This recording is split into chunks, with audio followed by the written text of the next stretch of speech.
శ్రీ విఘ్నేశ్వరాయ నమ. ఓం శ్రీ గురువే నమ. ఓం సర్వమంగళాయ నమ.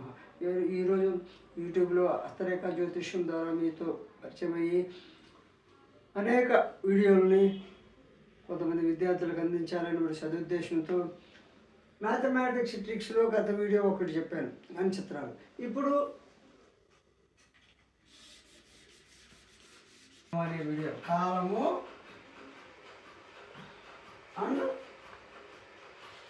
వేగము, కాలము వేగము, కాలము అండ్ వేగం అనే వీడియోని ముందుకు చేస్తాను.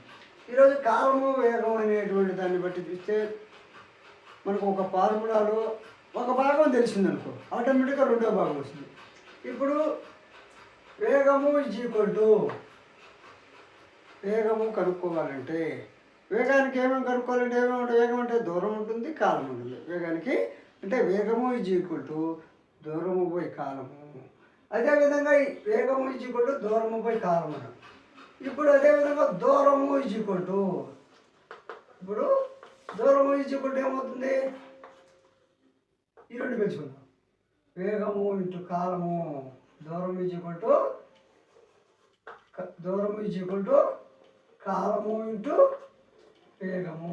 కాలము ఇంటూ అంటే చూడండి, వేగము దూరము పోయి కాలం అయినప్పుడు దూరము ఈ రెండు కింద డివిజన్ కాబట్టి ఇక్కడ మల్టిప్లికేషన్. కాలము ఇంటూ వేగము. ఇప్పుడు మళ్ళీ కాలము అంటే ఇట్లా కనుక్కోవాలి, మళ్ళీ దీని ప్రకారం పోకూడదు. ఇప్పుడు కాలము ఏమవుతుంది? ఇక్కడ మల్టిప్లికేషన్ చేస్తుంది. అప్పుడు ఈ దూరము బై కాలం, దూరము బై కాలం. అంటే మల్టిప్లికేషన్ చేస్తున్నప్పుడు డివిజన్ వస్తుంది, డివిజన్ చేస్తున్నప్పుడు మల్టిప్లికేషన్ వస్తుంది. కాబట్టి వేగము దూరము బై కాలము, దూరము కాలము బై వేగము, కాలము దూరము బై కాలము. ఇప్పుడు ఎగ్జాంపుల్ తీసుకున్నాం. ఈ ఎగ్జాంపుల్లో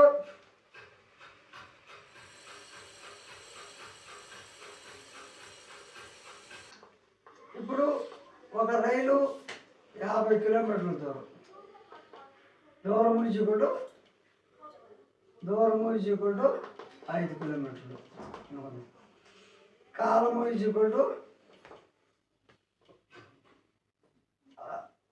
నిమిషాలు, గంట అనుకో. అయితే వేగము ఎంత అంటాడు? మనకు నిమిషాల్లోనే ఉంది కాబట్టి ఇప్పుడు మామూలుగా మనం ఏమనుకుంటాము? వేగము దూరము బై కాలం. దూరం ఎంత? 5 కిలోమీటర్లు. 5 కిలోమీటర్లు అంటే 5000. 60 నిమిషాలు. 60 నిమిషాలు అంటే 5 కిలోమీటర్లు బై 60 ఉంటేసుకుందాం. 5 కిలోమీటర్లు బై 60, 60 నిమిషాలు. ఈ 5కు 1లో 12 అంటే 1/12 పర్ అవర్. వేగము 1/12 కిలోమీటర్ పర్ అవర్. ఈ విధంగా ఇది టైం ఇలా గంటకి లేదు కాబట్టి 5 కిలోమీటర్లు బయలుదేరుతుంది. కాబట్టి ఈ మనం వేగం కనుక్కునే దానికి ఫార్ములా కాబట్టి అది చెప్తున్నాం. తర్వాత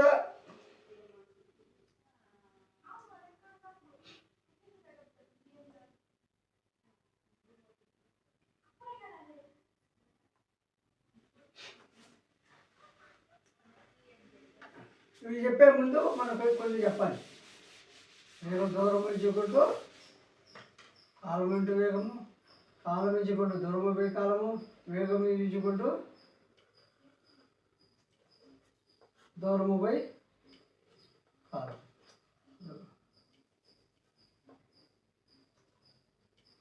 కాలము దూరము బై వేగం, కాలం దూరము బై వేగం.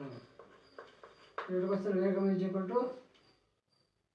దూరము బై కాలం. అయితే ఇప్పుడు ఒక చోటు 1 కిలోమీటరు పర్ గంటకి, 1 కిలోమీటరు పర్ గంట 5/18 మీటర్ పర్ సెకండ్.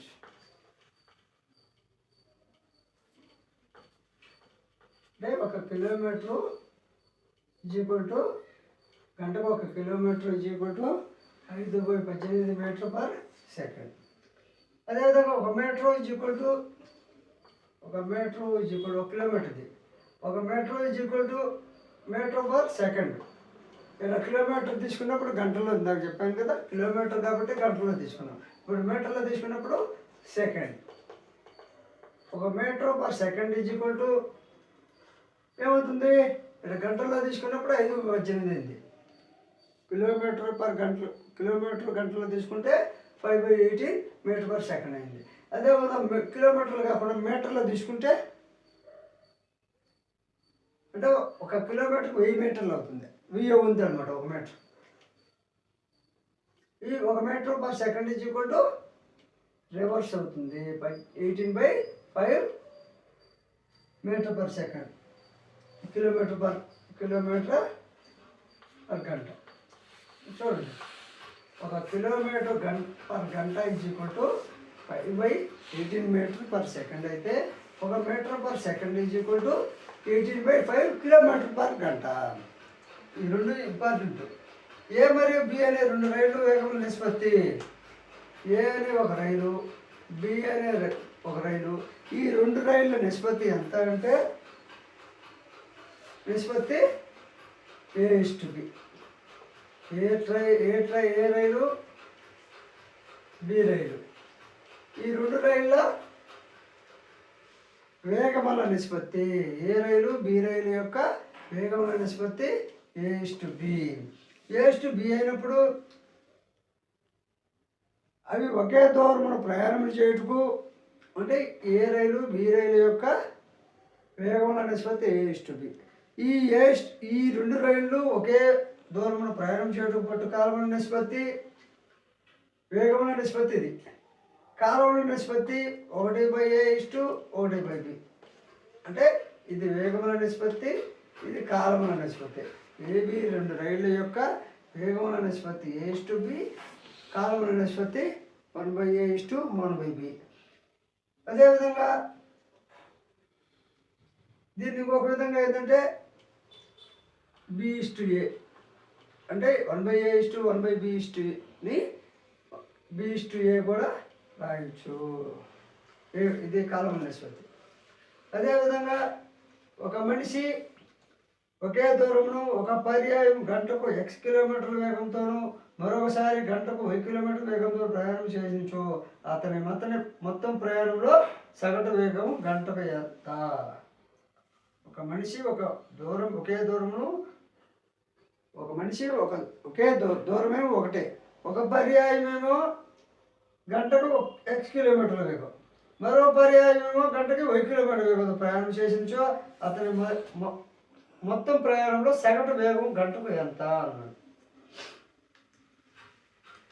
ఇప్పుడు ఈ ఫార్ములా ఉంది కదా, 5 కిలోమీటర్ పర్ గంట is equal to 5/8 18 metre per second. 1 metre per second is equal to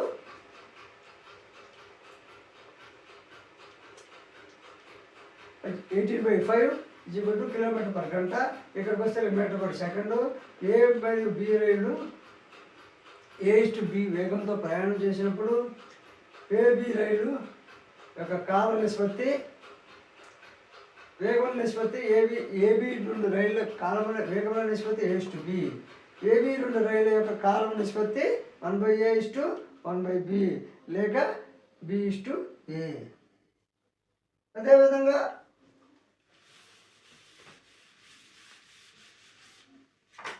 చూడండి, ఒక మనిషి ఒక మ్యాన్ అనుకుందాం. ఒకే వేగమును ఒక పర్యాయమేమో x కిలోమీటర్. అదే మ్యాన్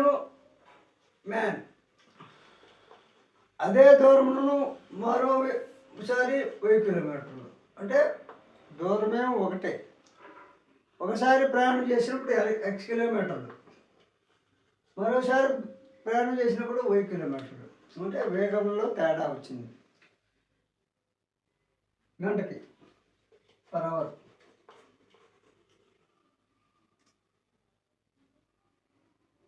మొత్తం ప్రయాణంలో సగటు వేగం ఎంత అన్నాడు.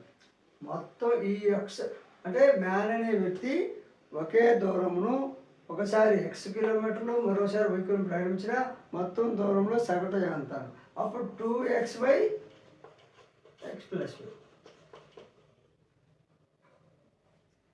అంతే. అప్పుడు ఈ ఫార్ములా ఏమవుతుందంటే ఒకసారి x కిలోమీటర్లు మరోసారి y కిలోమీటర్లు ప్రయాణం చేశాడు కాబట్టి సగటు ఎంత అంటే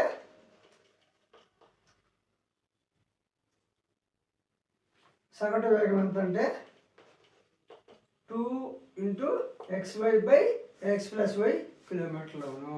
కాబట్టి ఈ వీడియో నచ్చితే లైక్ చేయండి, షేర్ చేయండి, సబ్స్క్రైబ్ చేయండి.